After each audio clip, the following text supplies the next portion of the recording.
Сайн байцгаана уу эрхэм үзэгчдээ. Та бүхэн сайхан амарцгааж байна уу? Монголын мэдээ агентлаг Бям гарагийн цагийн хүрт хөтөлбөр эхэлж байна. Эхлээд өнөөдөр үзүүлэх мэдээний таймтай танилцсан уу? Эрдэнэтэд импортыг орлох бүтээгдэхүүн үйлдвэрлэж байна. Герман улс Сирь дэх агаарын ажиллагаанд дэмжлэг үзүүлэхээр боллоо. Бүгд найрамдах Хятад ард улс Африкт 60 сая Америк долларын тусламж амлалаа. Эдгээр болон бусад мэдээллийг та бүхэнд өнөөдөр үзүүлэхээр бэлтгэлээ. Манай улс урт хугацааны хөгжлийн бодлогын баримт бичигтэй болох хэрэгтэй гэж хууль тогтоогчид болоод эрдэмтэд судлаачдын төлөөлөл үзэж байна. Энэ тухайд төрийн ордонд болсон нээлттэй сонсголын үеэр яригдлаа. Улсын хурал түрүүчийн 7 хоногт хөгжлийн бодлого төлөвлөлтийн тухай хуулийг батлан гаргаж байсан. Харин улсын хурлын холбогдох ажлын хэсгийн хувьд Монгол улсын урт хугацааны хөгжлийн бодлогын баримт бичгийн төслийг боловсруулсан маань сонгуулийн үр дүнгээс хамаарч төрийн бодлого залгамж чанараа алддаг, хэрэгжихгүй тунхагийн чанартай бичиг цаас болж үлддэг байдлыг өөрчлөх, түрүүнд нь хэрэгжүүлсэн үндэсний хөгжлийн цогц бодлогод үнэлэлт дүгнэлт өгөх, урт хугацааны хөгжлийн бодлогын баримт бичигтэй болох нь зөв гэж нээлттэй сонсголд оролцсон эрдэмтэд судлаачдын төлөөлөл үзэж байна.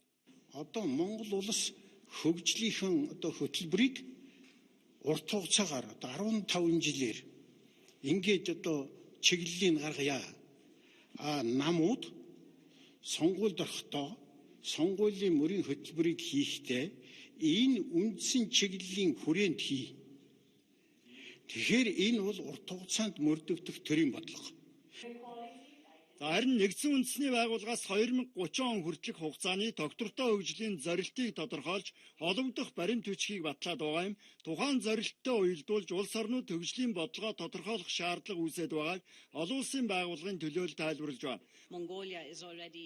Монгол улсын хувьд урт хугацааны хөгжлийн бодлогоо тодорхойлохдоо гол зорилтуудын хоорондын уялдааг яаж хангах вэ гэдэгт анхаарах хэрэгтэй. Тухайлбал хөдөө аж ахуй болон уул уурхай салбарын өсөлтийг хангахдаа байгаль орчинд үзүүлэх нөлөөллийг нь тооцож үзэх ёстой.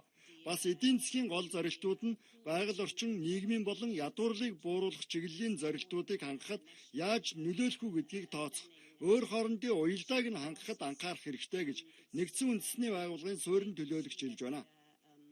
Улсын хурлын ажлын хэсгийн гишүүд болон эрдэмтэд судлаачдын боловсруулсан урт хугацааны хөгжлийн бодлогын баримт бичгийн төслөөр бол Монгол улс хөгжлийн төвшнгөөрөө 2030 он гэхэд дунд орлоготой улс орнуудыг тэргүүлэх чигнээнд хүрэх, эдийн засгийн дундаж өсөлтийг 6.6%-аас доошгүй төвшөнд байлгах, нэг хүнд ноогдох дотоодын нийт бүтээгдэхүүний хэмжээг $17,500 хүргэх боломж бий гэж тооцож байна.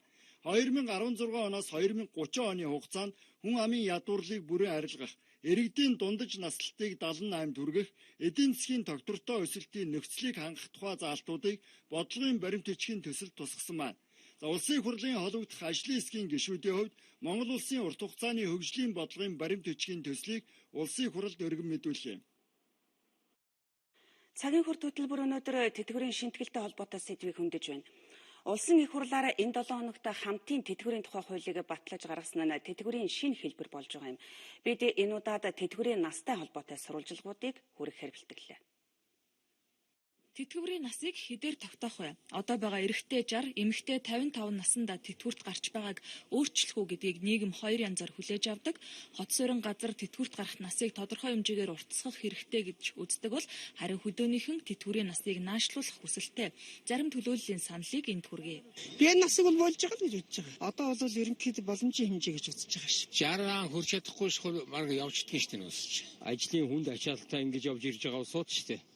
Тэгээ тэр 65 хүрхэн олдохгүй байх. Залуучуудад ажил олдохгүй, ажлын байр байхгүй гэдэг хацаа одоо 55-тай 60-тай хүн чинь ажлын байр дараа үе залуучуудаа бас чөлөөлж өгөөд тэтгэвртээ яаж яах нь үзэт болоо гэж боддог ш. Одоогийн байдлаар тэтгэврийн насыг өөрчлөхтэй холбоотой яригдж байгаа хуулийн төсөл бол малчтын шимтгэл төлсөн хугацааг нэмэгдүүлэн тооцохоор тэтгэвэр тэтгэмжийн тухай хуулинд нэмэлт өөрчлөлт оруулах тухай хуулийн төслийн анхны хэлэлцүүлгийг улсын хурлаар хийх гэж байгаа юм а. Энэ хуулийн төслийн дагуу шимтгэл төлсөн 1 жилийг 1.2 жилээр тооцно гэсэн үг ээ. Өөрөөр хэлбэл 6 жил тутамд 1 жил нэмэгдэж тооцогдно. Тэр хэмжээгээрээ малчтын тэтгэврт гарах нас урагшлна гэж үзэж байгаа юм а.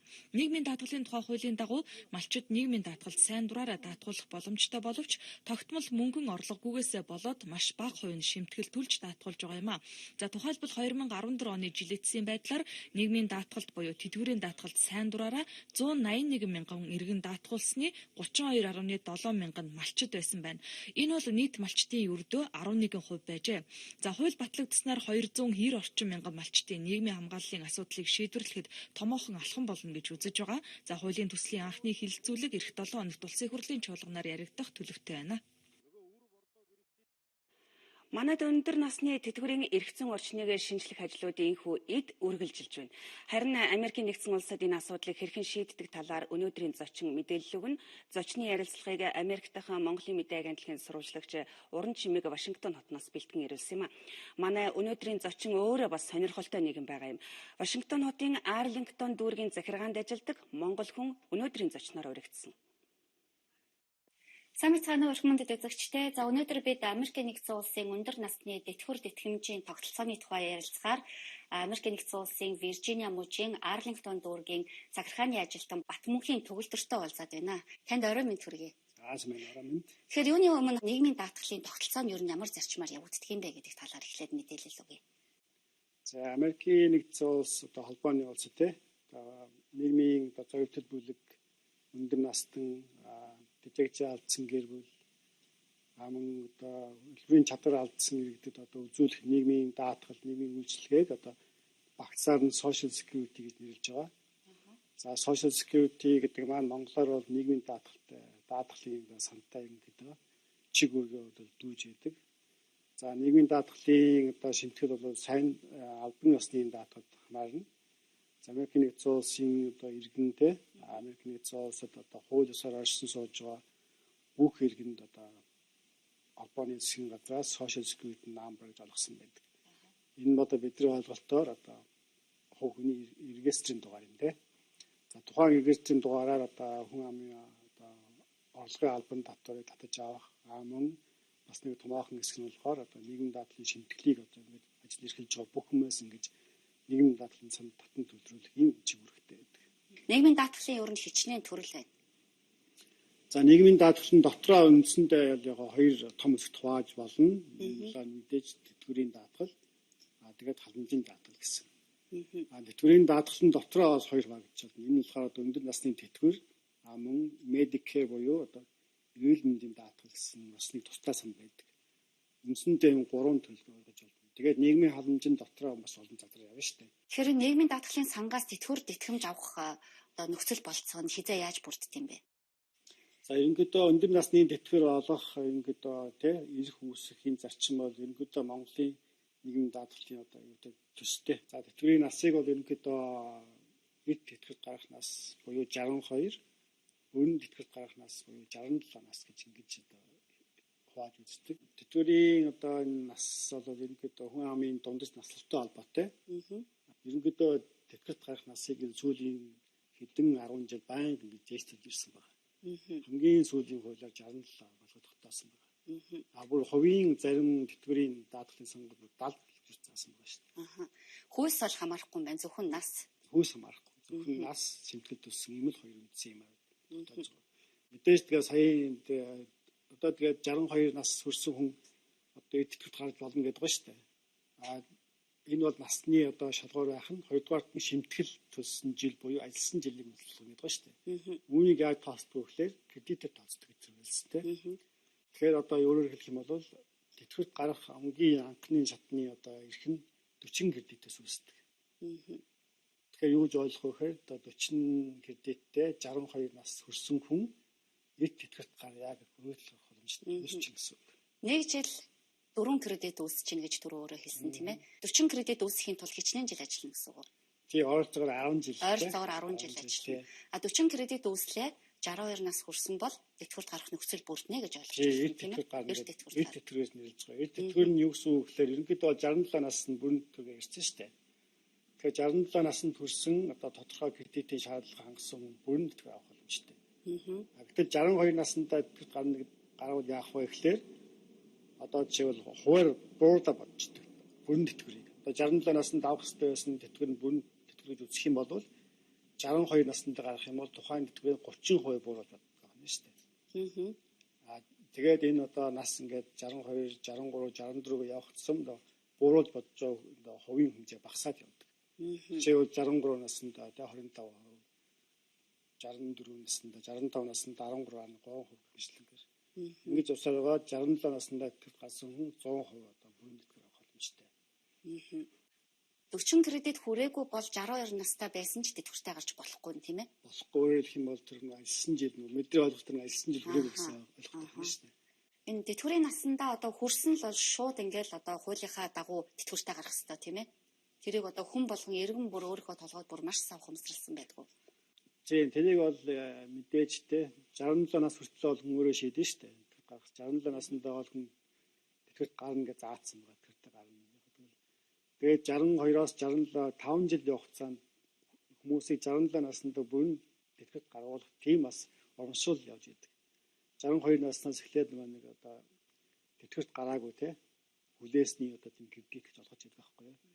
Тэгэхээр тухайн хүний авах одоо тэтгэврт дээр тодорхой хэмжээний урамшуул ингэ нэмэгдээд яваад идэг. 62-оос 67 насны хооронд 67 нас хүртэл явна гэсэн үг шүү дээ.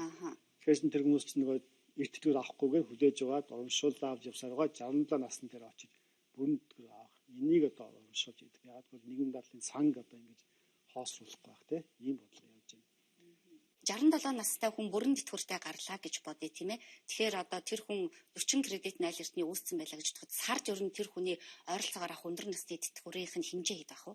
Тухайн хүний 35 жил ажилласан цалингийн дунджаар ингэж тоосч байгаа зэрэг.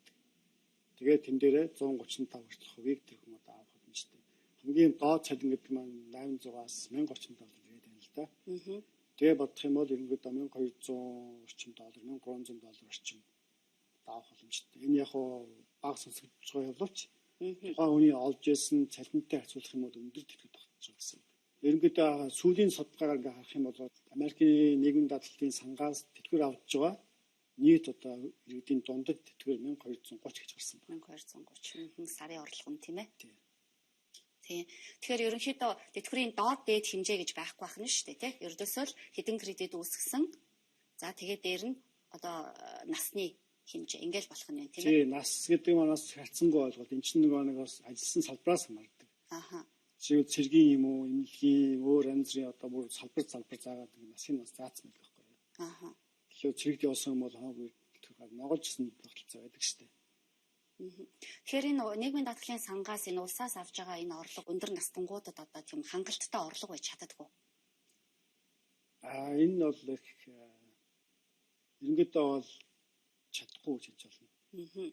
Түрүү хэлсэн тийм. Дунджаар бол 1200 доллар авах нь шүү дээ. 1200 доллар авах гэсэн тийм ээ. За энэ бол чаддгүй учраас энэ зөвхөн нийгмийн даатгалын одоо энэ санд толдогдохгүйгээр өөр хөрөнгө оруулалтыг үүсгэж одоо хөрөнгө оруулах сайн дурын даатгалах энэ боломжийг нь илүү олгодог, илүү одоо төрөөс одоо дэмждэг. Тэтгэвртэй гарлаа. Түүний дараа одоо хөдөлмөрийн гэрээгээр өөр нэгэн байгууллага тийм ажиллах нөхцөл болцоо бүрдсэн байдаг. Болно. Энэ бол ерөөсөө чөлөөтэй. Нийгмийн даатгал төлсөн мөнгөө одоо дуртай үедээ авч хэрэглэдэг гэдэг нэг яриа байгаад байдаг шүү дээ. Та энэ тухай хэлээч. Тэр бол ерөөсөө нийгэм даатгалын хувьд ярих юм бол тийм боломж байхгүй. Сайн дурын даатгалын сан дээр бол яг бас тодорхой нөхцөлтэй. Хэдэн жилийн дараа авах уу, хэдэн наснд авах уу. Ерөнхийдөө Америкийн нэгдсэн улсад одоо оршин сууж байгаа Америкийн нэгдсэн улсын иргэн ажил эрхэлж байгаа юм бол нийгмийн даатгал буюу нийгмийн даатгалын шимтгэл татвараас хол явах юм ямар ч нөхцөл байхгүй. Яг бол өдөр тутмын олж байгаа талхны мөнгөн дээр нь татварыг аваад байдаг учраас хүн болгон мэдчихэдэг. Бүр суудсан байдаг. Энэ би ийм мөнгө төлж байгаа. Энэ хожим одоо ийм хэрэг болно гэдгийг түрхэн юусаа бага хасаа мэдсэн байдаг. Америкийн нэгдсэн улсад өндөр насны одоо бүрэн тэтгэвртэй гарсан хүн 67 наснда дээр нь одоо Medicaid эрүүл мэндийн үнгүү даатгалтай. За тэгээд дээр нь одоо өөрийнхөө одоо хүсэлтээр хувийн хадгаламж үүсгэсэн байх юм бол ингээд доор ээж 3-4 орлогын их усүртэй амьдрах нь шүү дээ тийм ээ. Чи энэ бол ерөөсө 3-4 гэдэг маань наазахын тоо. За ингээд мэдээч энэ Америк дахь тий бүхэл бүтэн энэ том гүрний одоо өндөр насны тэтгэврийн тогтолцооны тухай бид бас энэ богино хугацаанд бүрэн мэдээлэл өгнө гэдэг бас одоо бололцоогүй зүйл тий ингээд бидэнд одоо өндөр насны тэтгэврийн тухай тэтгэврийн тогтолцооны тухай одоо мэдээлэл өгсөн тань маш их баярлалаа.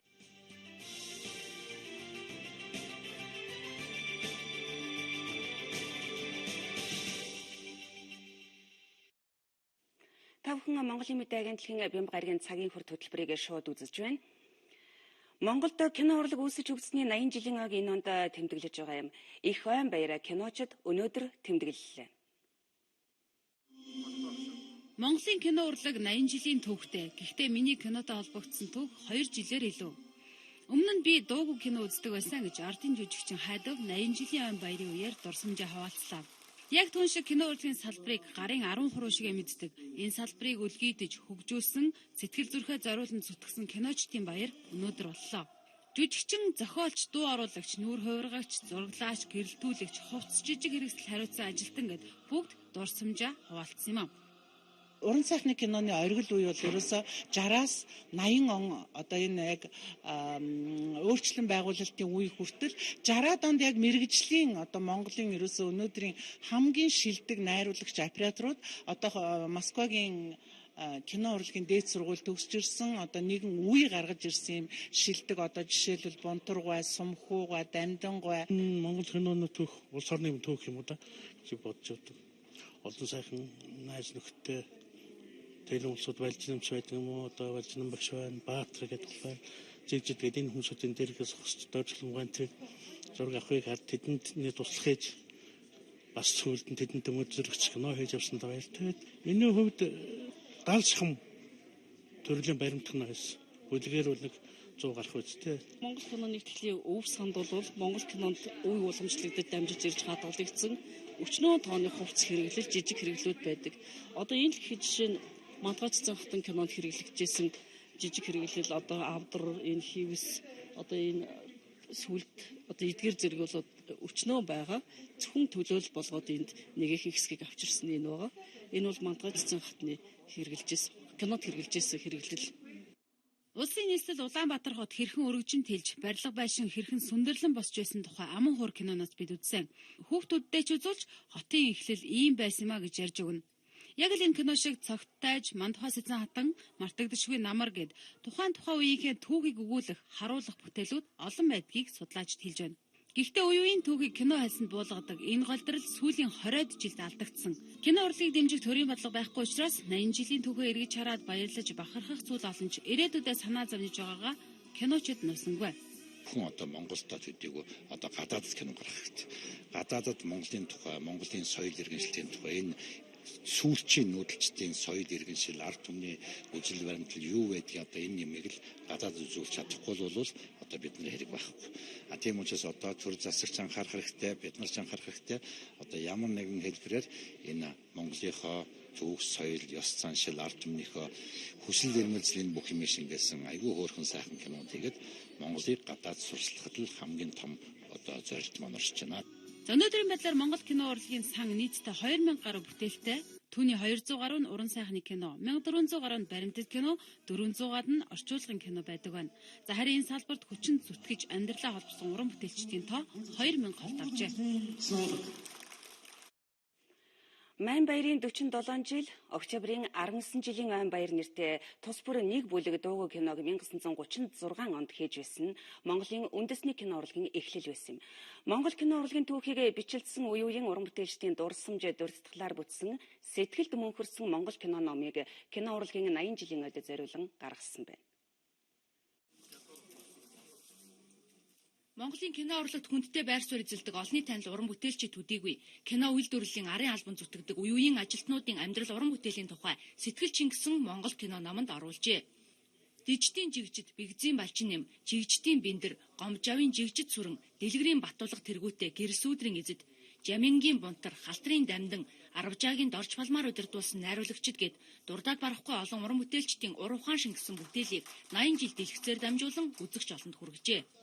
Тэдний түүхэн гавьяа зүтгэл ажил хөдөлмөрийн үн цэнд энэхүү номонд шингэсэн гэж урлагийн гавьяа зүтгэлтэн кино зураглаач Зундуй дурслаа.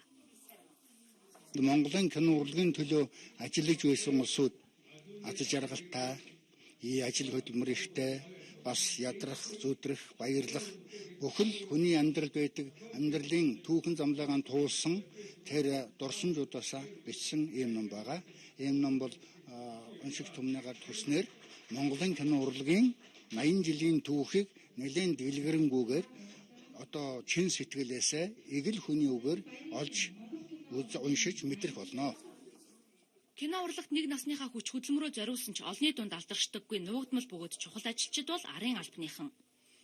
Зургийн дарга дууны найруулагч, зураач, жолооч, техникч, монтажчин, инженер, гэрэлтүүлэгч, эд шалгагч гээд асар олон хүний хүч хөдөлмөр киноны уран бүтээлчин гэдэг. Монгол кино бүрийн түүхийг дурсамжаар сэргээсэн ийм ном олон байгаасаа гэж кино найруулагч Дашторжийн Баярхүү сэтгэлээ хуваалцлаа. Монголын киноны түүхийг өнөөдөр ийм сайхан зурагт альбом болоод түүхэн номд тусгасан явдал бол цаашдаа энэ Монголын киноны түүхийг хөгжүүлэх, үргэлжлүүлэх.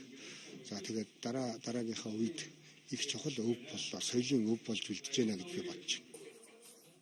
Сэтгэлд мөхөрсөн Монгол кино номонд Монголын уран сайхны кино, гэрэл сүүдрийн эзэг, он цагийн түүхийг бүтээгчид, орчин үеийн Монгол кино, зургийн цомог гэсэн 5 бүлэгтэй. Нийт 190 уран бүтээлчдийн амьдрал уран бүтээлийг багтаасан байна. Монголын үндэсний кино урлагийн академиас кино каталог номыг эмэгтгэн гаргаснаа энэ үеэр мөн танилцуулсан юм а.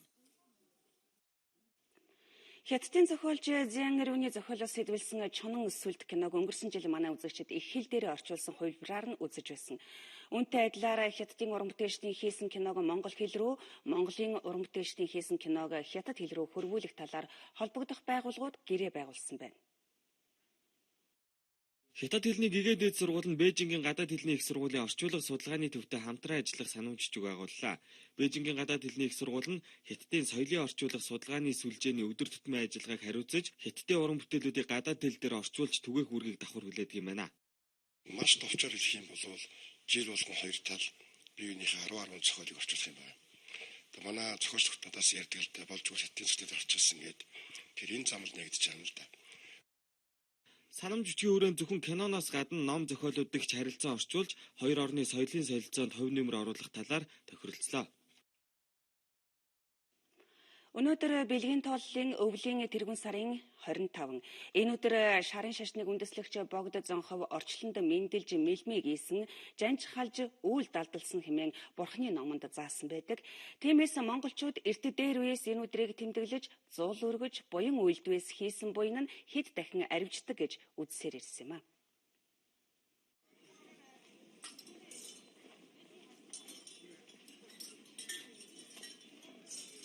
Зулын 25 ингээл гадаа гэрч цуул өргөөл цагаан хоол идээл өгөн туснаа мэдэхгүй тэгэл боорс шидэхгүй шүү дээ. Шарсны бэн хайр шидэн нэг мундаг л дүйс өдөр. Миний хувьд ч одоо тэгээ зул хүчээ өргөөл амархан гамдны хөдөө мөргөөл тэгэл өнгөрөөдөг. Цагаан хоолтой. Энэ буян ч одоо хэд их мөрөдөлштэй юм нөхөө. Одоо миний өр хүүхэд, миний төрийн садны ах トゥ хаа хоол хавгаа уугаа усуу төртөө одоо энэ чи бүгдөө буян гис чи бүгд тэнд үзсэн шүү дээ. Тэгэхээр энэ олон төмний буян ч гэсэн энэ Монголын буян болж үлдээсэй л гэж бодсон. Тэгээд төрийн мөн сүлд төмөн олон өршөөхөлтгөө. Гэртээ яг зул өргөн, гадаа зул өргөн. Тэгээд гол нь ороод цагаан хоол хийдэг. Хэрэгс. Одоо Монгол улсын төлөө, энэ хүүхдүүдийн төлөө одоо сайн сайхан яваасаа гэж л ном юугаа өргөж одоо уншиж байгаа гэж би ойлгож байдаг. Монголын ард түмэн зулын 25-ны өдрийг ахуй амьдралтайгаа холбон тэмдэглэж ирсэн уламжлалтай. Тухайлбал их дүүчийн өдрөөс өмнө монголчууд өвлийн идшээ бэлдэж дуусаад олон амьтан амьд асалсан нүглээ зулын 25-нд намчилж амь хороосон малынхаа төрлийг дээшлүүлэхэд буйнд шамдан зул өргөж хурал ном даган баясдаг байжээ. Тэгээ Богд ламын маань их дүүцэн өдрөөр бол өвлийнхэн сарын шинэ 25-нд тохиож байгаа. Энэ өдрөөр бол зулаа өргөх, буйнаа хураах, ураагаан хід орнууд бол хурлаа хурах, Богд ламынхаа чогийг хурах ийм сайхан арга хэмжээнүүд болж байна. Ер нь бол энэ дүүцэн өдрөөр хийсэн буян бол олонтой хариуцдаг гэж урдаасаа ярьж сүжиглэж манай монголчууд бол буйнаа их итгүүлэн үйлддэг ийм сайхан өдрүүдийн нэг байгаа. Богд Зонхов 1419 онд жанчхалсан тэрвээс эхлэн зулын 25-ныг Буддын шарын шашинтай улс орнууд тэмдэглэж ирсэн.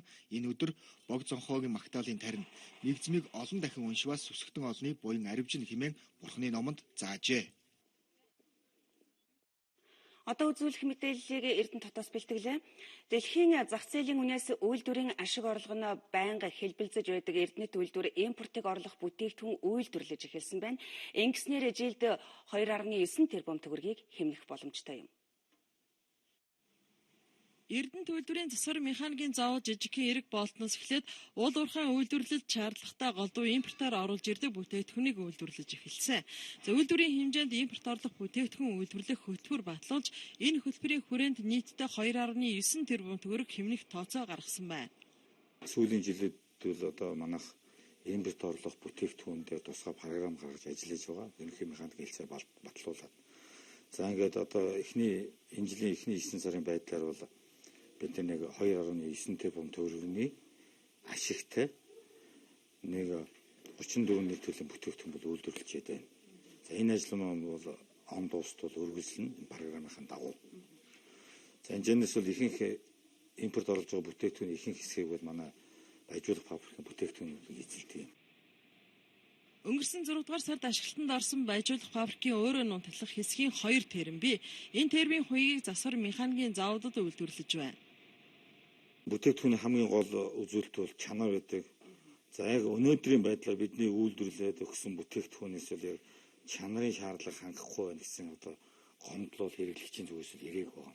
Тэгэхээр бид нэр л ер нь бүтээгдэхүүнүүдээ яг тэр чанарын хэмжээнд үйлдвэрлэж чадж байгаа гэж бодож байна. Эхний термд 14 нэр төрлийн 375 тонн хуйг хэрэгтэй бол дараагийн термд 234 тонн хуйг шаардлагатай байна. За эдгээр хуйгийг Эрдэнэт дотоодоо үйлдвэрлэн тус завод оюутлах компаниас 6 төрлийн бүтээгдэхүүний захиалга авсан бол өнөөдрийн байдлаар уул уурхайн 90 компани бүтээгдэхүүн авах захиалга өгчээ. Цагийн хүрт хөтөлбөр үргэлжилж байна. Орхон аймгийнхан иргэдийн төлөөлөгчдийн хурлаараа 2015 оны төсвийн тодтголоо хийж эх оны төсвийн төслөө хилэлцэн баталсан байна. Эх онд Орхон аймгийн төсвийн хөрөнгө оруулалтын зардлыг 11.2 тэрбум төгрөг байна гэж тооцжээ. Орон нутгийн төсвийн хөрөнгө оруулалтаас 8 тэрбум төгрөгийн хөрөнгө оруулалтын жагсаалтыг хуралдаанд танилцуулсан байна. Үүнд хотын автозамыг шинжилгэхэд нийтдээ 1 тэрбум төгрөг зарцуулахар тусгасан байна. Тухайлбал хотын төвийн замын шинжилэлт 200 сая, Нацаг доржийн гудамж болон оюутны гудамжны автозамын шинжилэлт 780 сая, Нацаг доржийн гудамж болон оюутны гудамжны автозамын шинжилэлт 780 гаруй сая, гэр хорооллын хэд хэдэн байршилд явган хүний зам тавихад 170 сая төгрөг зарцуулах санал дэвшүүлжээ. Мөн хотын төвийн багуудын гэрэлтүүлгийг сайжруулахад 280 сая, 1, 4, 5 дугаар хороол болон вокзал, Дэнжийн 3 байрны гаднах фасадыг буутахад 1.1 тэрбум, орон сууцны 6 хорооллын орчны хаалгыг соронзон кодтой хаалгатай болгоход 300 сая төгрөг зарцуулахаар төсвийн төслийг боловсруулсан байна. Төсвийн хэмнэлтийг улам баттгах, үүн дотроо босоо удирдлагын төсвийн байгууллагуудыг төсвөө зөв бүрдүүлж төлөх тал дээр чанарын агц гаргуулах, хөрөнгө оруулалтын иргэд олон нийтийн чиглэсэн тодорхой цөөн зорилтуудыг чиглүүлсэн онцлогтой гэж үзэж байна. Эх орны төсвийн төслийг хэлэлцэх үед аймгийн иргэдийн төлөөлөгчдийн хурал дэх Монгол Ардын нам болон Ардчилсан намын байр суурь зөрчилдсөн. Гэхдээ Ардчилсан намын бүлгийн хувьд 2016 оны төсвийн төслийг дэмжихээр болсноо мэдгдсэн. Өнгөрсөн жил биднээс 17.8 тэрбум төгрөгийн хөрөнгө оруулалтын төсөв ярьж исэн бол одоо бол 7 тэрбум их багассан шүү дээ. Тэгэхээр зэрэг энэ бага мөнгөө оновчтой хийх хэрэгтэй. Төлөөлөгч болгоны гаргасан санал руу энэ мөнгийг чиглүүлэх бас боломжгүй. Үүний дараа Монгол Ардын намын бүлэг завсарлага авч төсвийн тодтгол дундаас Эрдэнэт сангаас бусад тодтголыг дэмжихээ илэрхийллээ.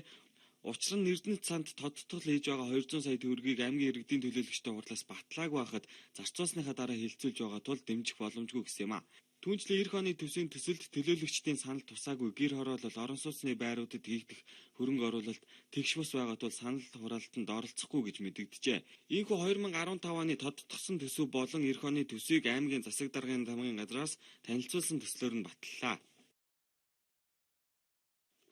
Пицца Хат сансар хороололд шин салбараа нээсэн байна. Олон улсын стандартаар үйлчилгээг Монголд нэвтрүүлж байгаа энэ байгууллагын шинэ жилийн баярыг өгтөж хүргэх бүсээ тэлж байгаа юм байна. Дэлхийн 100 гаруй улсад 1500 орчим салбартай пиццаны сүлжээ ресторан өнөөдөр Монголд 8 дахь салбараа нээлээ. Жил гаруй хугацаанд пицца хүргэх бүсээ 8 болгон хэлсэн нь тэдний нэг амжилт гэж компани удирдлагууд дүгнэж байна. Дэлхийд танигдсан пан пиццаг монголчуудад хүргэж байгаадаа бид их баяртай байдаг. Америк, Европ, Азийн улс орнуудад хийж байгаа пиццаны амтлыг бид тэр хэвээр нь өндөр зэргийн чанартайгаар хийж хүргэдэг. Өнөөдөр хэрэглэгчдэд илүү ойртох бас нэг боломж нээгдэж байгаад сэтгэл хангалуун байна. Пицца Хат бол сансарт ниссэн анхны пицца болсон. Энэ удаад бол Монголд Пицца Хат сансарт нисэхэд бэлэн боллоо. Ингээд сансарт бид 8 дахь салбараа нээснээрээ бол пицца хүргэлтийн хамгийн олон салбартай ресторан сүлжээ болж байгаа. Пицца Хатын сансар чин салбараа нээж байгааг тохиолдуулан Сантагийн богц нэрээр шинэ жилийн багцаа мөн танилцууллаа. Сантагийн богц шинэ жилийн багцыг захиалах хүсэлтэй хүмүүс www.pizzahat.cg-ийн сайтаар захиалга өгөх боломжтой байна.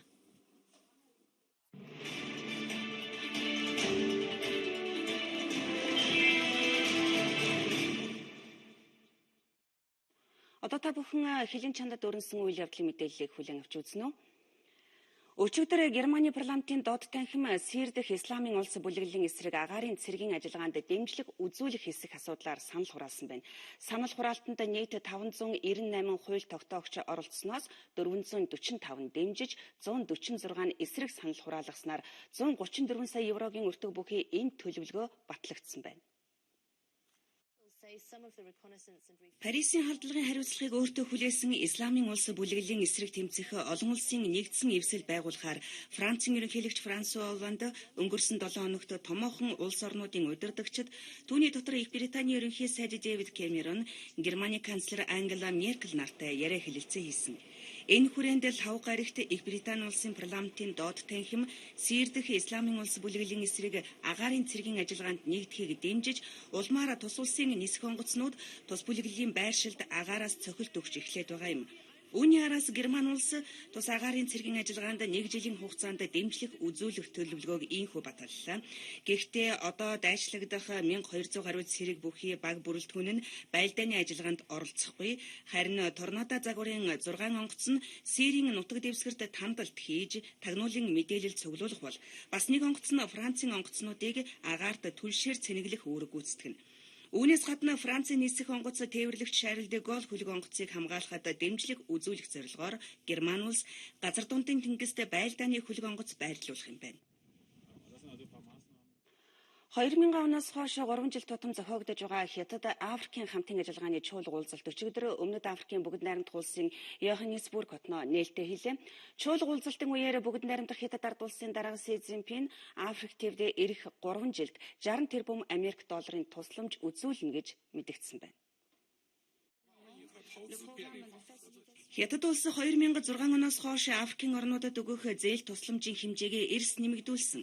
Тухайлбал 2006 онд 5 тэрбум, 2009 онд 10 тэрбум, 2012 онд 20 тэрбум Америк долларын засгийн газрын болон хүүгүй зээл олгож байжээ. Харин энэ удаа үйлдвэр, дэд бүтэц, эрүүл мэндийн зэрэг 10 салбарт 60 тэрбум Америк долларын хөрөнгө оруулалт хийхээр болж байна. Түүнчлэн энэ оны сүүлээр Африкийн зарим буурай орны өрийг цуцлахаар болсон гэдгээ Си Цзиньпин цохон тэмдэглэлээ. Мөн 200 мянган инженер техникчийг Хятад болон бусад гадаад оронд сургана гэж мэдэгдсэн байна. Эдгээр хөрөнгө оруулалт нь хоёр талд харилцан ашигтай төдийгүй хамтын ажиллагааг хөгжүүлэхэд чухал алхам болно гэж байгааг талууд онцолж байна. Үүний зэрэгцээ Си Цзиньпин Африк төв асуудлаа өөрсдийн аргаар шийдэж, эцсийн шийдвэрээ өөрсдөө гаргах хэрэгтэй. Энэ шийдвэрийг Хятад улс үргэлж дэмжих болно гэж мэдэгдсэн байна.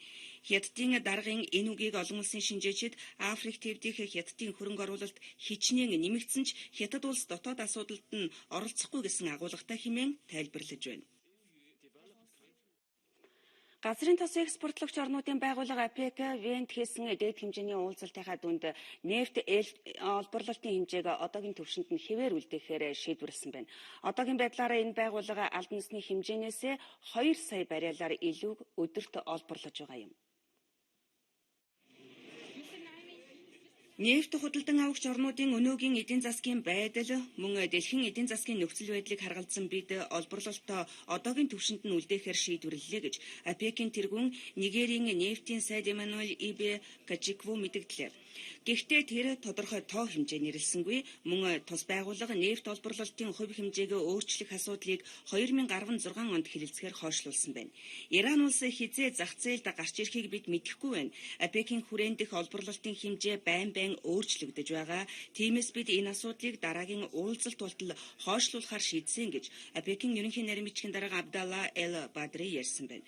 Үүний зэрэгцээ газрын тос олборлогч орнуудын байгууллага үйлдвэрлэлээ бууруулах төлөвлөгөөгүй байгаагаа зарласан нь дэлхийн зах зээл дээрх нефтийн үнд нөлөөллөө. Ройтерсийн мэдээгээр Брент маркийн нефт өчигдөр Нью-Йоркийн бирж дээр нэг баррел нь 43 Америк доллар 26 цент болж 58 центээр хямдарсан байна. Өчигдөр Бельгийн нийслэл Брюссел хотно Европын хууль зүйн дотоод хэргийн сайд нар уулзлаа. Уулзалтын үеэр Шенгений бүсийн гадаад хэл тэр дундаа энэ онд 800 гаруй мянган цагаач дөрвөгч Европын холбоонд нэвтэрсэн мөн тэдний дамжин өнгөрөх гол зам болох Грек, Туркийн усан хэлний хяналтыг чангатгах тухай хэлэлцсэн байна. Грек улс цагаач дөрвөгчдийн урсгалыг хязгаарлах, хэлийн хяналтаа чангатгах дорвитой алхам хэрэгжүүлэхгүй байна гэх шүүмжлэл олширч өнгөрсөн 7 хоногт тус улсыг Шенгений бүсээс түр хасах тухай албан бус санал хүртэл гарч эхэлсэн. Үүнээс үүдэлтэйгээр Грек улс энэ асуудлаар Европын холбооны тусламжийг авахаар пүрэв гаргадах хүсэлт гаргасан юм. Ингэснээр тус улсын усан хэлд эргүүл хийх, мөн цагаач дөрвөгчдийг бүртгэх, түр сууцаар хангах зэрэгт Европын холбоо тусламж үзүүлэхээр боллоо. Үүний хариуд Грек Шенгений бүсийн дэг журмыг хэрхэн мөрдөж байгаагаа Европын холбоонд хянуулах ёстой юм байна. Өнөөдрөөс 10 хоногийн дараа гарах энэхүү хяналт шалгалтын тайланд Грек улс Шенгений гадаад хэлийг зохих ёсоор хамгаалж чадахгүй байна гэсэн дүгнэлт гарсан тохиолдолд тус бүсдэх бусад улс хэлдээ харуул хамгаалалт гаргах, хэлээр нь данжин өнгөрөхсдийн цувааг хязгаарлах зэрэг шинэ журам 3 сарын дараагаас үйлчилж эхэлж магадгүй байна. Европын холбооны дотоод хэргийн сайд нарын уулзалтаар хэлэлцсэн өөр нэг гол асуудал нь террорист бүлэглэлд дэлссэн иргэд Европт эргэн ирэх боломжийг хязгаарлах, тэдний хөдөлгөөнийг хянах тухайд байсан юм. Энэ хүрээнд Европ руу ирэх буцах нислэгээр зорчигчдын мэдээллийг мөрдлөг шалгалтанд ашиглах эрхийг Европын холбооны гишүүн орнуудын цагдаа нарт олгохоор болсон байна. Зорчигчдын нэрсийн бүртгэлийн гэрээг их энэ тухай гэрээг баталснаар террорист халдлага үйлдсэн үйлдэж болцсошгүй сэжигтнийг хайж байгаа цагдаа нар иргэний агаарын тээврээр зорчсон иргэдийн нэр, зээлийн карт, хувийн мэдээлэлд нэвтрэх эрхтэй боллоо. Энэ тухай төсөл өмнө нь 2011 онд Европын холбооны парламентэд өргөн баригдсан ч хувь хүний нууцад халдна гэх шалтгаанаар олонхын дэмжлэг авч чадаагүй юм. Харин энэ удаад Парисын халдлагаас үүдэлтэйгээр Европын холбооны гишүүн орнууд энэ бүртгэлийг ашиглах нь террорист ажиллагаанаас сэргийлэхэд том хувь нэмэр болно гэж үзэж гэрээг байгуулсан байна. Тус гэрээний дагуу зорчигчийн хувийн мэдээллийг тухайн зорчигч агаарын тээврээр үйлчлүүлснээс хойш 5 жилийн хугацаанд хадгална. Гэхдээ 6 сарын дараа нэр, хаяг, зээлийн картын мэдээллийг нууцлж зөвхөн шүүхийн шийдвэрээр цагдаа нарт гаргаж өгөх юм. Энэ гэрээг Европын холбооны парламент эх оны эхээр албан ёсоор сойрхон баталахаар төлөвлөж байна. Харин эх 7 хоногт Европын холбооны улс орнууд гэрээг парламентаараа сойрхон батлуулж дараа нь 2 жилийн дотор багтааж зорчигчдын бүртгэлийн баазыг үүсгэх юм байна. Нэгдсэн үндэсний байгууллагын ерөнхий ассамблеийн эдийн засаг санхүүгийн хор 11-р сарын 5-ны өдрийг дэлхийн цунамийн эсрэг тэмцэх өдөр болгох Япон улсын санаачлагыг санал нэгтэйгээр батлаж, ерөнхий ассамблеийн чуулганд өргөн барихаар болсон байна. Цунамийн гамшигт их хүртдэг Япон улс байгалийн гамшиг, тэр тусмаа цунамийн хор уршгийг олон улсад таниулах, гамшигын эрсдлийг бууруулах зорилгоор энэхүү тогтоолын төслийг боловсруулсан гэж бэлтгэж байна. 2011 онд Японд болсон цунамийн уршгаар 15,000 гаруй хүн амиа алдаж байсан. Түүнээс хойш их хэмжээний хохирол учруулсан цунами болоогүй ч гэлээ байгалийн гамшигын үед бэлтгэлтэй байж амнаас эд хөрөнгийн хохирол хамгийн бага гаргах нь чухлаа гэж Япон улсын төлөөлөгч хурлын үеэр цохон тэмдэглэжээ. Түүнчлэн Япон улсын ерөнхий сайд Шинзо Абе улс орнууд энэхүү тогтоолын төслийг баталсанд талархаж байгааг зэрэгцээ. Байгалийн гамшигаас сэргийлэх, эрсдлийг бууруулах тал дээр улам их эвдвэх чармайлт гаргана гэдгээ илэрхийлсэн байна. Одоогийн байдлаар тогтоолын төсөлд 140 гаруй улс гарын үсэг зурсан байна. Тогтоолын төслийг 12 дугаар сарын сүүлээр ерөнхий ассамблеийн чуулганаар хэлэлцүүлж эцэслэн шийдвэр гаргах юм аа.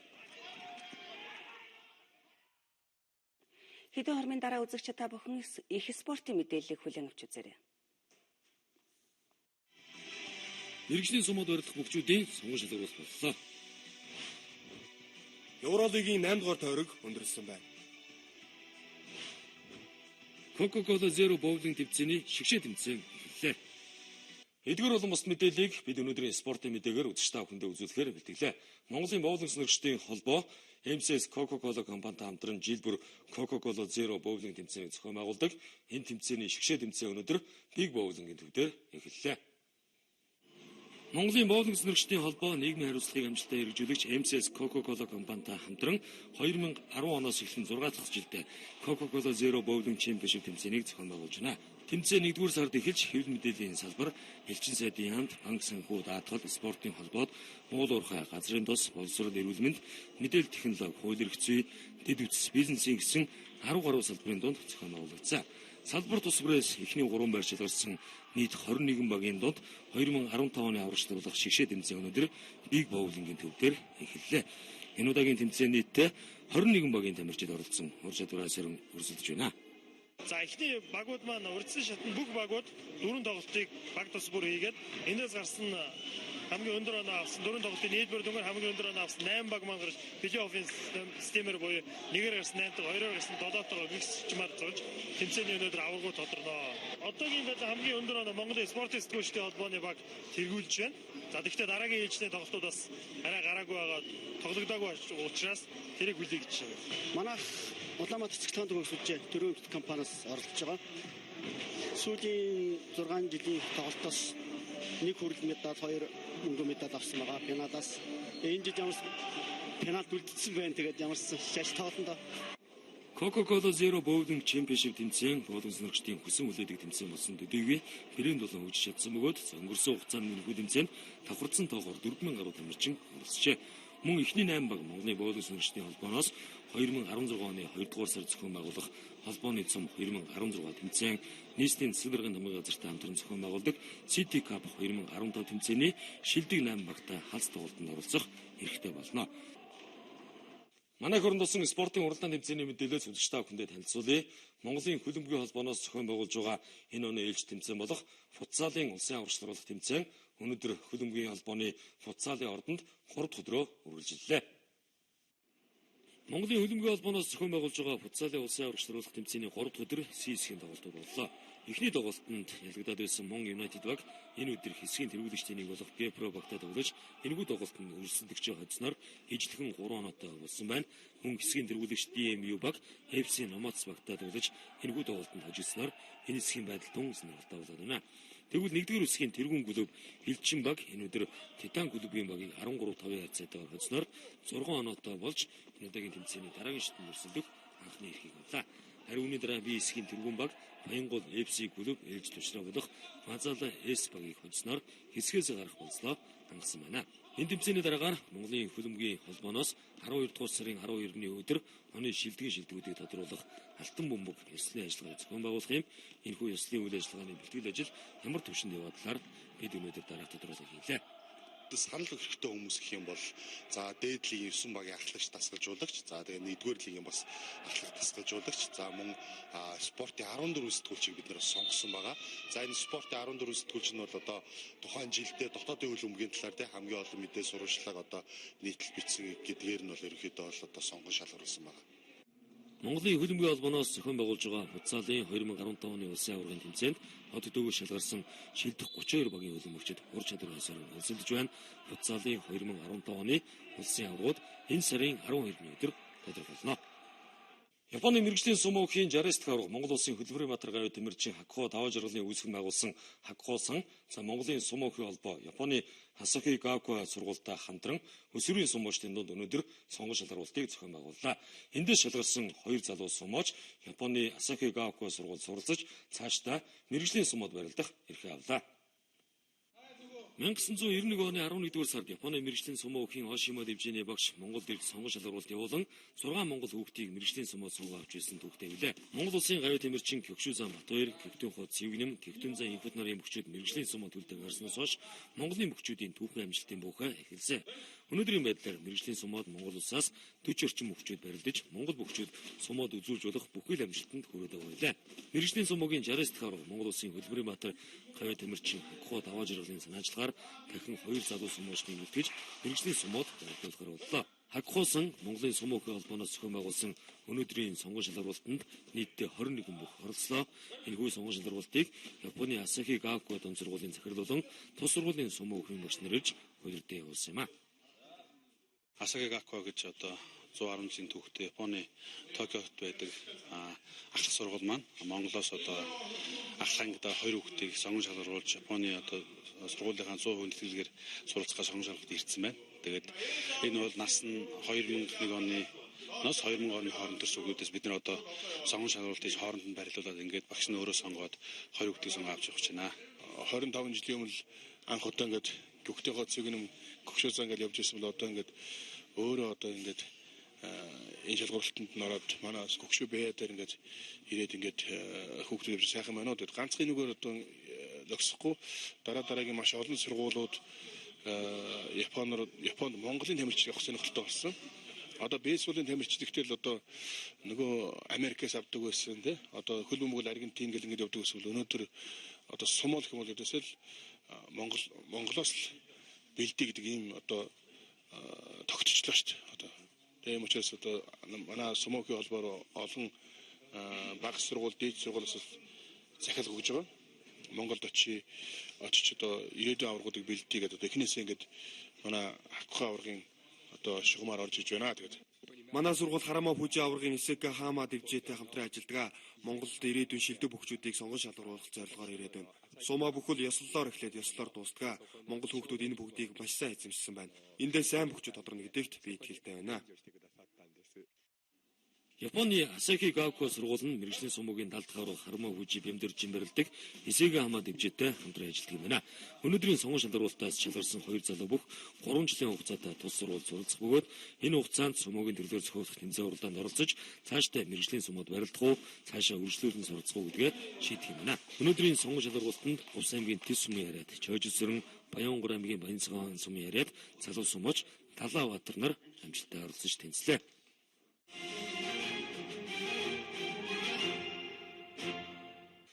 Европын сагсан бүгийн хамгийн нэр хүнтэй тэмцээн Евролигийн тэмцээн энэ өдрүүдэд үргэлжиж байна. Өчигдөр тэмцээний 8 дугаар тойргийн тоглолтууд боллоо. Энэ өдөр тэмцээний C хэсэгт өрсөлдөж байгаа Испани Барселона клуб өрсөлдөгч багтаа хожигдсон байна. Сагсан бөмбөгийн Евролигийн тэмцээний 8 дугаар тойргийн хүрээнд Германы Байерн Мюнхен, Францын Страсбург багийн талбай зочлон тоглолоо. Тэмцээний 3 хожил 4 хожигдолтой үргэлжлүүлж байсан Байерн клубийнхэн энэ өдөр шилдэг тоглолт үзүүлж өрсөлдөгч байгаа талбай дээр 82-69 харьцаатай очжээ. Тэднээс энэ өдөр Америкийн нэгдсэн улсын легионер Дион Томпсон шилдэг нь байж 14 оноовч 8 удаа самбраасан богоолт хийсэн байна. Ийхүү Байерн 4 хожил 4 хожигдолтой A хэсгийн 3 дугаар тэрмэлэгдэж байгаа бол Францын Страсбург 3 хожил 5 хожигдолтой өчнөгтөл сүүлийн байр бичигцээ өрнө. Сүүлийн 4 тоглолтонд дараалал хожид C хэсгийг тэргүүлэгчдийг нэмж бичигдэж байсан Локомотив Кубан Краснодар, Польшийн Зеленогоро багтаа 8 дугаар тойрогт учраас таран тоглолоо. Тоглолтын 1-р 24-19 харьцаатай Зеленогорогийн давмгааллаар өндөрлсөн байна. Тэдийн тэргүүлэлээ 4-ийн тур шатгалж чадсанаар үндсэн цагт өрсөлдөгчөө 51-66-гийн харьцаатай өрн талбай дээр очжээ. Польшийн багаас энэ өдөр Матиус Панитка шилдэг нь байж 11 он авч 11 удаа самбраасан богоолт хийснээр дабл гүйцэтгэжээ. Ингэснээр тэд хэсгийн 2 дахь хожил авсан бол Локомотив Кубан 6 хожил 2 хожигдолтой лигийг үргэлжлүүлж байна. Дараагийн тоглолт 7 тойргийн дараах байдлаар C хэсгийг тэргүүлж байсан Испани Барселона, Грекийн нийслэл Афин хотноо Панатинαϊκос багийн талбай зочлон тоглолоо. Европын шилдэгүүдийн тоонд зүүн ясаар орох 2 хүчрхэг баг оноо авалт ихтэй довтлохоо зохиосон тоглолтыг энэ өдөр үзүүлж байлаа. Талбай эзэдээ сэлгэнээс гарч тоглосон Димитрис Даманетис 20 он авч бага тэргүүлсэн бол Барселоногоос Испани тоглогч Алекс Абринес 21 он авч бүх тоглогчийг тэргүүлжээ. Ийхүү Хави Паскуалаар өдөрдүүлсэн Барса энэ удаад өрсөлдөгч багийнхаа талбайд 93-86-гийн харьцаатай хожигдуулснээр тэмцээний хүрээнд 6 дараалал хожид байсан цуврал нь зогссон юм а. Гэсэн ч тэд 6 хожид 2 хожигдолтой C хэсгийг тэргүүлж байгаа бол Панатинαϊκос 4 хожид 4 хожигдолтой өчнөгтийн 3 дугаар тэрмэлэгдэж байна. Евролигийн тэмцээний D хэсэгт багтаад байсан дараа Супака Догус Истанбул тэмцээний 8 дугаар тойрогт Испани Юникаха Малага багийг талбайдаа хүлээн аван тоглолоо. Багууд айл айл нь хамгаалтгуулсан тоглолтыг үзүүлж байснаар тоглолтын 3 дугаар үед 45-48 харьцаад өндөрлсөн. Харин шийдвэрлэх 4-р үед Туркийн дараа Супака 18 он авсан бол Малага 99 он авснаар тоглолт үндсэн цагт 63-57 харьцаад өндөрлжээ. Энэ өдөр Туркийн багийн хамгаалт онцгой сайн байсан юм. Тэднээс энэ өдөр Режи Рединг 19 он авч бүх тоглогчдыг тэргүүлсэн байна. Ийхүү тэд хүчтэй өрсөлдөгчөө булгамснаар 4 хожил 4 хожигдолтой D хэсгийн 4-р ойрт чигдэж байгаа бол Испани Малага 6 хожил 2 хожигдолтой болсон ч хүслэгтийн 2-р ойрт бичигдсээр байна. Хойд Америкийн үндэсний хоккейн лигийн удирдлагын тойргийн тоглолтууд үргэлжилсээр байна. Өчигдөр Филадельфигийн нисгэгчид Нью-Жерси Дэвилс багтаа удирдлагын ээлж тоглолтоо хийжээ. Дорнод үсгийн шилдэг багууд болох Филадельфи Флайерс болон Нью-Жерси Дэвилс багуудын тоглолт олонний анхаарлын төвд байлаа. Тоглолтын эхний голыг талбай эзэдээс Мата оруулж 17,000 гаруй хөгжин дэмжигчтэй баярлуулсан. 9 жирдөө 3 минутын дараа Филадельфичүүд тооны харь цаг тэнцвүүлжээ. Энэ удаад Канада залуу Уэйн Симмонс хаалгач шайбыг оруулсан байна. Улмаар зочид 2 дугаар үеийн 27 минутанд дахин нэг голыг оруулсан байна. Энэ удаад багийн шилдэгүүдийн нэг Клод Жиру энэ удирлын 9 дэх шайбаа хаалган чигтгэжээ. Харин хоёр багийн тоглолтын 3 дугаар үе ширүүн өрсөлдөөн төвөгжүүлсэн ба эхний минутанд Нью Жерси Дэвисээс Кайл Пальмери тооны харь цаг тэнцвүүлжээ. Харин 49 минутанд Филадельфигаас Франц залуу Фейр Эдуард Белмар хаалганд голыг оруулснаар зочид дахин тэргүүлээд игсэн юм а. Гэсэн ч үндсэн цагийн сүүлийн минутанд Камалери Кеннедигийн дамжуулалтаар хаалганд голыг оруулснаар хоёр багийн тоглолт 3-3 болон тэнцэж нэмэлт үед ялагчийг шийдвэрлэх болсон юм а. Инхүү Майкл Дел Зотогийн дамжуулалтаар Метрид хаалганд шайбыг оруулснаар Филадельфиг нисгэгчид удирлын 11 дахь ажил авлаа. Харин тэдний өрсөлдөгч Нью Жерси Дэвис 13 хожид 10 хожигдолтой бүсийг 10 дугаар орчигдож байна. Мөн өдрүүдэд Америкийн үндэсний цэцэмгийн холбооны улирлын тойргийн тоглолтууд үргэлжиж багууд одоогийн байдлаар 20 орчим тоглолт хийгээд байна. Энэ өдрийн хамгийн онцлог тоглолт Detroit Pistons болон Milwaukee Bucks багуудын хооронд болжээ. Өнөөдөр Америкийн үндэсний сагсан бөмбөгийн холбооны улирлын тойргийн тоглолтуудын хүрээнд нийт 6 тоглолт боллоо. Энэ өдөр улирлыг 10 хожид 9 хожигдолтой үргэлжлүүлж байсан Detroit Pistons өөрийн талбайдаа 20,000 гаруй хөгжин дэмжигчдийн хамтаар Jason Kidd өдөдөлсөн Milwaukee Bucks багийн хүлээн авч тоглолцжээ. Хоёр баг ихнээсээ довтлогоон зөнхөлсөн үзүүштэй уран гой тоглолтыг үзүүлж байсан талбайн эцэс энэ өдөр Reggie Jackson болон багийн довтлогч Marcus Morris нар тус бүр 23 навч шилдэг тоглолтоо үзүүлжээ. Мөн энэ өдөр гайхалтай тоглолтыг үзүүлж байгаа багийн төдийгүй лигийн шилдэг төвийн тоглогчдын нэг Andre Drummond 17 навч 23 удаа самбраас бөмбөг авт хийсэн байна. Түүний хувьд энэ удирлыг нэг тоглолтод 18.5 оноо 17 удаа самбраас бөмбөг авт хийсэн дундаж үзүүлэлттэйгээр үргэлжлүүлж байгаа юм. Харин Milwaukee-гаас гарааны тоглогчдын жигд сайн тоглолтыг үзүүлж 4-10-аас дээш авсан ч үндсэн цагт 102-95 харьцаатай ялагдсанаар улирлын 13 дахь жигдлээ хүлээсэн юм а. Энэ өдөр хуучин багийнхаа эсрэг тоглосон Greg Monroe 14 навч 13 удаа самбраас бөмбөг авалтын дабл гүйцэтгэсэн байна. Ийхүүтэд дорнод үсийн 13 дугаар очигдсан хэвэрүүлсэн бол Detroit 11 ожилтаа болж бүсийнхээ 10 дугаар тэргүүлэгдэж байна. Хөлбөмбөгийн спортын мэдээлэлээс үзэж та бүхэндээ танилцуулъя. Манай хойдорч Оросын холбооны улсын хөлбөмбөгийн аврагчдуулах Премьер лигийн тэмцээний тоглолтууд үргэлжлсээр байна. 18 дугаар тойргийн тоглолтод шилдэг багуудын нэг Локомотив Хураал багтай тогложээ. Оросын холбооны улсын хөлбөмбөгийн аврагч шалгуулах Премьер лигийн тэмцээний 18 дугаар тойргийн эхний тоглолт Локомотив Москва болон Урал Екатеринбург багуудын хооронд боллоо. Локомотивын талбайд болсон энэ тоглолт эхлээд 2 минутын дараа зочдоос Денис Кулаковын дамжуулалтаар Александр Сапета эхний голыг оруулжээ. Харин 17 дахь минутанд Алексей Миранчук тооны харьцааг 1-1 болгон тэнцвэрсэн байна. Улмаар тоглолтын 39 дахь минутанд Артем Фидлерийн дамжуулалтыг Армен залуу Эдгар Манучер хаалган зөвхөн голцсноор багтаа дахин тэргүүлж авчирчээ. Оросын холбооны улсын хүчирхэг багуудын нэг Локомотив Москвагаас 80 дахь минутанд Майко Маркесийн дамжуулалтаар Сенегал довтлогч Умар Ниасе тэнцээний голыг хаалганд оруулжээ. Багийн шилдэг довтлогчдын нэг Умар Ниасе энхүү энэ удирлын ээлжид гол оруулснаар Зенит клубын Артем Зюба болон хаалт зэрэг шилдэг тамирчдын хамтаар мэрэгэн буучдын жигсаалтын 2 дугаар байрт адил 8 голтойгоор бичигдэж байна. 18 дугаар тойргийн дараагийн тоглолтууд энэ амралтын өдрүүдээр явагдаж өндөрлөнө. Бельгийн хөлбөмбөгийн аврагч даруулах тэмцээний 18 дугаар тойргийн тоглолтууд үргэлжлэлээ. Сүүлийн 4 тоглолтондоо хожоод байсан Gent баг энэ өдөр өөрийн талбай дээр Варагем клубтай 2-2 харьцаатай тэнцсэн байна. 2015 онд олон улсын хөлбөмбөгийн холбооноос гаргасан чансаагаар дэлхийг тэргүүлж байгаа Бельги улсын хөлбөмбөгийн аврагч шалгуулах тэмцээний 18 дугаар тойргийн эхний тоглолт Gent болон Зюльтэй Варагем багуудын хооронд боллоо. Gent клубын Галамко аренад болсон энэ тоглолтыг 20,000 гаруй хөлбөмбөгийн хотнууд үзэж. Тоглолтын эхний голыг 24 дахь минутанд зочдоос Кристоф Липон оруулсан байна. Харин тоглолтын 39 дахь минутанд Gent клубын шилдэг довтлогчдын нэг Свен Комс улирлын 9 дахь голоо тургуулын зөвлөлтөөс оруулж тооны харьцааг тэнцвэржээ. Хоёр багийн тоглолтын 2 дугаар эхлээд 5 минутын дараа Брайан Вербомын дамжуулалтаар Стив Деридер хаалганд голыг оруулснаар зочид дахин тэргүүлээд игсэн байна. Харин энэ тоглолтын үндсэн цагийн сүүлийн минутанд талбай эзэдээс нэгээр залуу Мозес Саймон тэмцээний голыг оруулснаар Gent клуб улирлын 37 дахь оноо авч лигийг тэргүүлсэн юм. Харин тэдний өрсөлдөх зүйлтэй Варагем 18 тойргийн дараах байдлаар 26 оноотой хүснэлтийн 5 дугаар орчид чигдэж байна. Эрхэм үзэгч та бүхэндээ бид манай хөрөндлөө дэлхийд болсон спортын уралдаан тэмцээн үйл явдлын мэдээлэлээс танилцууллаа. Одоо үзэгчид та бүхэн ус цагуур орчны хүрээлэнгээс ирүүлсэн өнөөшин маргааш өдөр ойрын өдрүүдийн нийт нутгийн цаг агарын урдчилсан мэдээтэй танилцсан уу?